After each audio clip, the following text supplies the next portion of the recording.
Futur agrícola com a eina productiva, la finca de Torres Pares no té futur agrícola com a producció. El que sí que té és una vessant de transmissió de coneixements i formativa, i lúdica també.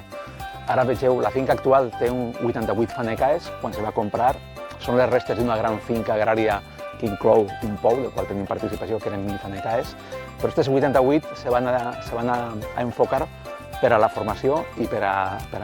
qüestions lúdiques. Com heu comprovat, quan entreu des de la carretera en una esplanada que serà un pàrquing, en una zona de pícnic i uns asseos, estem ara mateix en el que serà l'arborètum. Arborètum vol dir una col·lecció de cítrics, de varietats citrícoles, de manera que els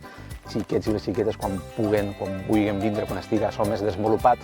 vindran i podran observar en una mateixa excursió les diferents varietats de cítrics.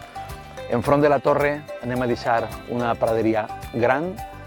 absolutament plana, sense cap vegetació, per a donar un ús també cultural, perquè ja s'ha fet alguna aproximació de fer algun recital de poesia, inclús de música, i com l'entorn és increïble, aquesta és l'opció. Darrere se plantaran vinyes i canyes de sucre, fent un record del que en el seu dia va ser l'origen de la finca, i en la part de darrere de la finca hi haurà un arborètum que no serà de cítrics, sinó de frutals de la comarca, des de figueres, ametllers, albercocs, el que siga, bàsicament en varietats tradicionals.